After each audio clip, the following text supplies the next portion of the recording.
Kamuoyunun aydınlatılması ve bilgilendirilmesi için her türlü zorluklara göğüs geren, her türlü zor şartlarda tüm imkanlarını seferber eden, hakkın yanında duran, hakkı gözeten tüm gazetecilerin 10 Ocak Dünya Çalışan Gazeteciler Günü'nü tebrik ediyorum.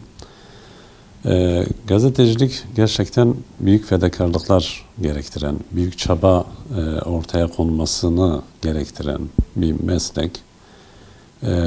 Gazetecilik hani geçmişten bu yana düşündüğümüzde aslında objektiflik ilkesi, tarafsızlık ilkesinin olması gereken söylemlerle bugüne gelindi. Ancak ben şuna inanıyorum ki gazetecilik aslında bir taraf olmaktır. Taraflı hareket etmektir. Birincisi ya hakkın yanında olacaksınız ya da hakkın karşısında duracaksınız.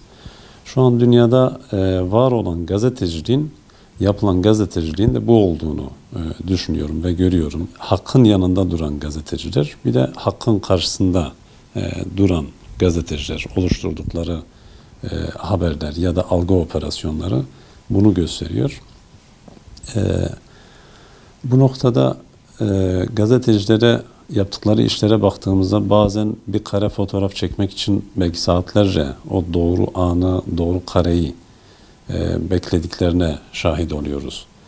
Ya da bir haber yaptıklarında o haberin bir umut olduğunu, insanlara belki bir hayat umudu, bir yaşam umudu oluşturduğunu görebilmekteyiz.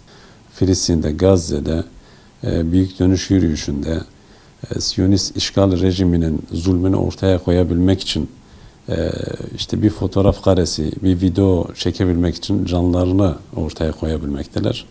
Ve Siyonist işgal rejiminin de bu konuda çok pervasızca hareket ettiğini, o gazetecileri de şehit etmekten imtina etmediğini görebilmekteyiz. Ve dünyanın da buna hiçbir şekilde ses çıkarmadığına şahit olmaktayız. Dolayısıyla kurulan bir uluslararası sistem var. Şer güçlerin kontrol ettiği, kurduğu ve bir şekilde hakkın karşısında duran gazetecilerin desteklendiği, ancak hakkın yanında duran gazetecilerin herhangi bir zorluk, bir mağduriyete ya da bir sıkıntıyla karşı karşıya gelmeleri yanında hiçbir şekilde bir destek görmediklerini görebilmekteyiz. Özellikle Avrupa bunu çok yapıyor mesela.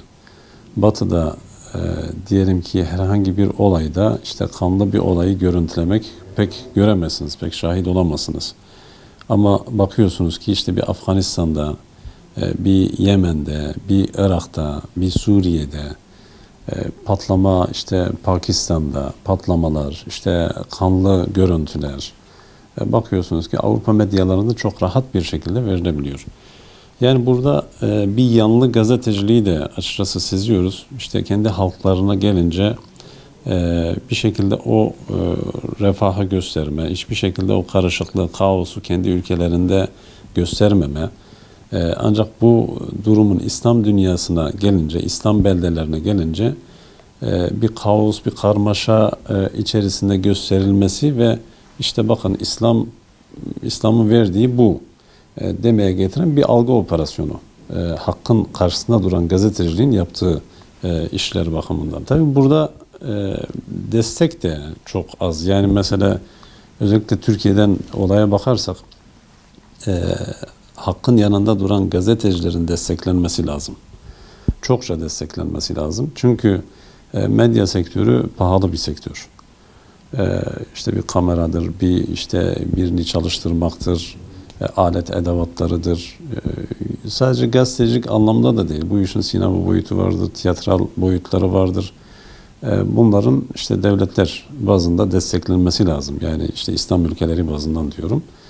Ki Avrupa'nın ulaştığı o seviyeden bir gazetecilik icra edebilelim, ortaya koyabilelim İslam dünyası olarak. Maalesef o noktada eksiyiz. Bir Afganistan'da yaşanan işgali tam anlamıyla resmedemiyoruz. Amerikalıların işgal ettiği o topraklarda yıkıp yaktığı, harap ettiği İslam beldelerini tam anlamıyla dünyaya duyuramıyoruz.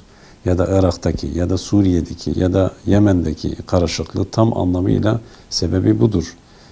Kaosu ekenler şunlardır, bunlardır diyemiyoruz tam anlamıyla.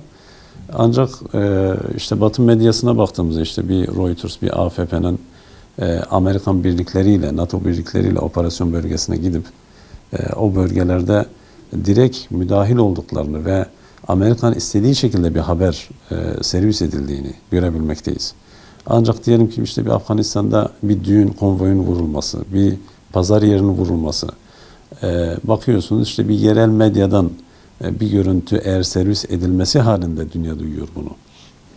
Onun haricinde hiçbir şekilde Batı bunu kabul etmiyor. Amerika bunu kabul etmiyor. Oysa yüz binlerce insanı katletmiştir Afganistan'da.